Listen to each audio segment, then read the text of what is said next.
dislocates the lock of the back cab, and as I pump it, it'll go up and dislocating the carb lock. Well, hello! Welcome to the channel, welcome back to the channel, all that malarkey. I am in the Volvo F7. Going to try and get this thing prepped for MOT. Well, I'd say prepped for MOT. I'm going to get it back to it. I've put some diesel in it. I will tilt the carb, check the carb out, check everything underneath the carb, check underneath, just give it a quick check over once over. We've got some new bushes coming for the rear shockers. They're coming from Afterpart. They're a Volvo, they're parts people, specialists which deal in like all Volvo parts, and they're absolutely bang on. We've been trying to find the, where did I put the keys? There. They've been trying to find the rear shocker bushes for this thing because they're tired, and Volvo themselves are useless. As you can imagine, you give them a reg, oh, that reg doesn't come up. It's 1980 wagon. What do you expect? Messaged Afterpart on Facebook. Yes, I sent them a picture of them. Yes, we got them. You need 8. Yes, I do. And you can get them sorted for us. I've got 2 sets of new fuel filters coming for it as well, just because they're handy to have, especially with the new fuels growing stuff in them. We've got the additives in, but you never know. So yeah, I'm going to get the thing started up right now. And yeah. And while I'm on the subject of, before I start the whole video, don't forget, if you want to subscribe, it is completely free. You don't have to pay any fees. There's no subscription fees. It's just you subscribe to my channel, and then you get to see, you get to follow my videos a bit easier. So how do I explain it? It's essentially you just press a button, and it's like saying, I'm interested in seeing what he does. I want to see what he does. Click that little subscribe button and that little bell notification at the bottom, and that will let you know when I am making videos, uploading. Yeah, I hope that helps, because some people, it's not always obvious to some people that subscription isn't free. So I just want to make sure you all know that. And I'll say that from most of these videos now, just because it's nice to help people. Let's get this thing started up. Good idea. There's many a start video of this thing now. Give us some heat. I've got some div in it now. It was right down into the red there like before.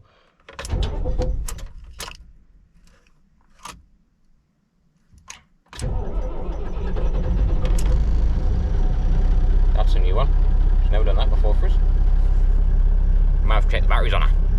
And I'm going to try and get the belts tensioned up today so that it kicks in before you have to give it, because at the minute it doesn't kick in until you give it a rev. There's some oil pressure building up there, so I'll give it a... She's not charging. Why is she not charging? That might be why she's just threw the battery out, actually. That's the first port of call to look at when I get this thing out. I'll come back in a second. So dude, moved it. Woohoo! And now it is time to get the cab tilted forward. So I'll shift that lot so it doesn't go through the windscreen. I'll check if there's nothing under there that's gonna fly out. First thing I found, I've just jumped out. I've got an air leak from the top of the gearbox. There. So I'll have to have a look at that. It's be from like use, I think. See if I can get it freed off, tap with the boot and maybe oil it, see what happens. I just found the step rings to go on the front. These ones are the front ones because they've got the big lip on the inside. I think there might even be Volvo ones. I can't tell. But these are powder coated. They're not actually stainless, like polished or chrome. It's chrome powder coat, which actually looks quite nice. It doesn't look as nice in the camera actually. I've got a set of stainless ones that go on the back end, but yeah, they're just not as good quality. They're thin and tinny, and I find as well if you gun them up they can twist. So just move that stuff out. We'll check there's nothing else that could fall out and cause damage to the windscreen, and we'll get the cab up in the air. Change of plans. As I was jacking it off camera, because I'm always bloody terrified jacking the carbs up on these things. That happened. So now I've got to go and get some new pipes made up. Brilliant. So I'll get that dropped down and get a set of new pipes off and get a set of new pipes made. Yes, there's always something to do. Always something to do with these old toys there. I'll give you an idea of how it works from bringing it down. So this is the pump here. It's not always here on in different places in different carbs. This is where it is on ours. And I've just undone the valve. I just pump it, and the carb comes down. And that's it locking in. That's it locked into its click. I'll drop that down a bit more. And that's that. So now I've got to crawl out under there. Got my boilers on. Then we get crawling about under the floor, under here, and get this carb pump pulled apart. Well, not carb pump pulled apart, the ram. It's just burst that pipe, which you can see it's kind of old pipe like. So we'll get them laced with some WD-40 and see how she comes off. We'll go and see if we can get some new ones made up, because there's no point only getting one done, is there? So I've got them two cracked off. So ring on, open ender on, should I say. Let's crack them off. I've got a pot underneath, drop the oil into it, so when she gans she'll drop the oil straight into there instead of all over the floor, because it will drop the oil out like that. To be honest, what I should probably do is nip that one up and do the bottom one first. So I think it's the bottom one that's failed, I think. Don't know. Yeah, it looks like it's the one that's failed. And I should also, and then hopefully that'll also stop the thing from just spewing its guts all over the pipe underneath, because doing that one is just dribbling it straight down there. Well, I'll bring her back under our shed because it's starting to rain. Makes it a little bit more awkward because I've got stuff to work around, but it's not too bad. Two pipes are off there, and they're off at the top. I just got them two lock nuts up there. Got them to take off, and then those two pipes come off, and I'll go and see if I can get some new ones made. And how's the welding that I did on the front bumper a few videos ago? I might put that link to that up here and somewhere, in case anyone's interested. You can see there I've got the spanner on the pipe at the bottom, the lock nut's on the top. I'll crack that lock nut off and they come off, just like that. That's the lock nut on the top. This is me cramped under the front bumper. So this is the one that burst. I don't know where it burst. Oh, is that it? One of them burst. Must just, I think it was just a pinhole, because it still held pressure. So I'll go and get some new ones then made up. Look at you. What are you doing?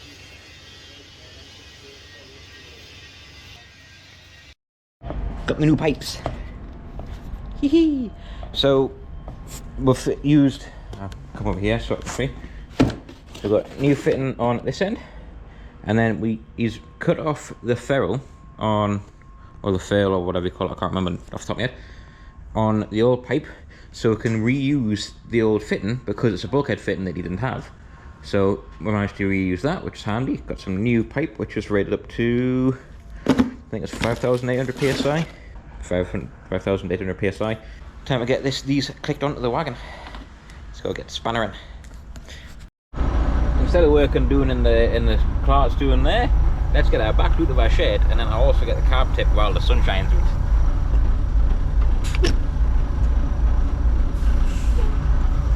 Yee!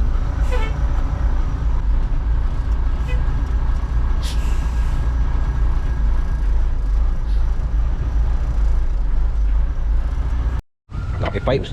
I'll stick them through the bulkhead fitting first, so they're in place, and then got some copper slip.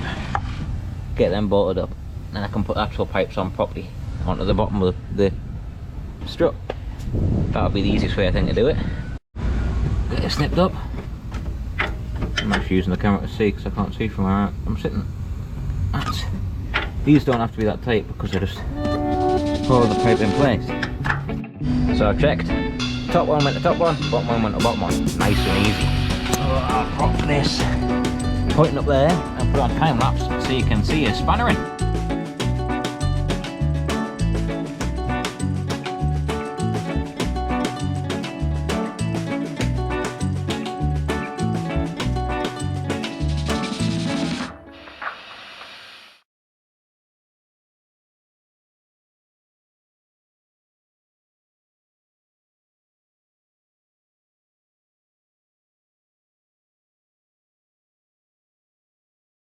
Well, that's them on.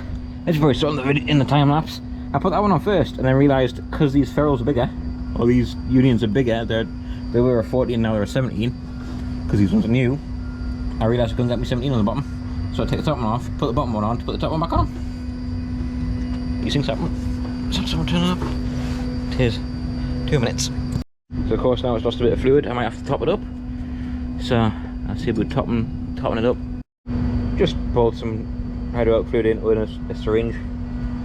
Get the syringes from farmers' places for feeding sheep, but we use them for stuff like this. And you don't make a mess, so I'll just put some of that in there, which I can't do one-handed. I'll quickly show you pumping it up, if I can. This lever which you can't see. I can't see it. There you go. Pull this lever. That's the carb lock. That dislocates the lock of the carb. And as I pump it, it'll go up. Dislocating the carb lock. That's that. As you can see, carb's going up. Let's double check there's under here with the pressure on it now. Make sure there's no leaks. Always be careful with hydraulics, because hydraulics are usually work under extreme pressures, as you can tell by that figure. Everything seems good so far, so one step at a time. Let's get her sent up a height. Cab's on its way up. You can see the engine here. This is how you get the engines on wagons. So you might see sometimes on the side of the road. Wagons and them up. Get this sent all the way up.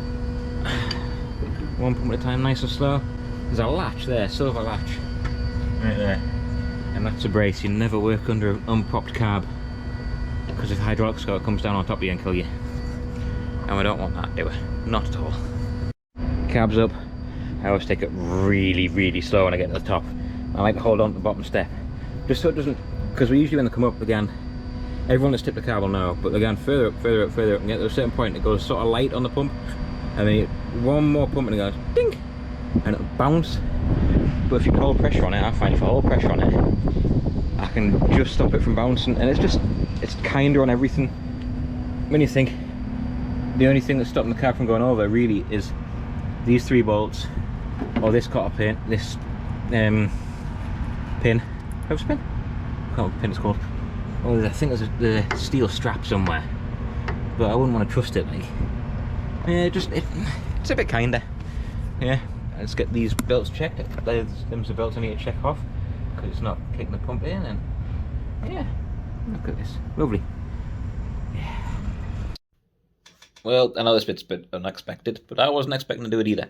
So I've just realised that this video is going to be near enough like 40 minutes long, which, let's be honest, that's a little bit too long. So what I'm doing is I'm going to end it here, right now. Got that song stuck in my head now. And I will, like I said, cut the video here. So we'll have it in 2 parts, I think. We'll probably just do 2 parts. Next video will probably be about similar length as this.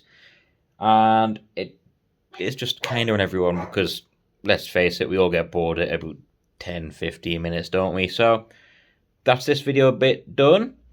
Don't forget to like and subscribe to the channel, and then you'll see the next bit of video, part 2.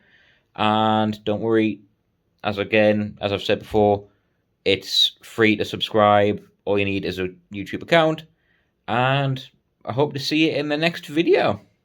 We'll see you all in a bit.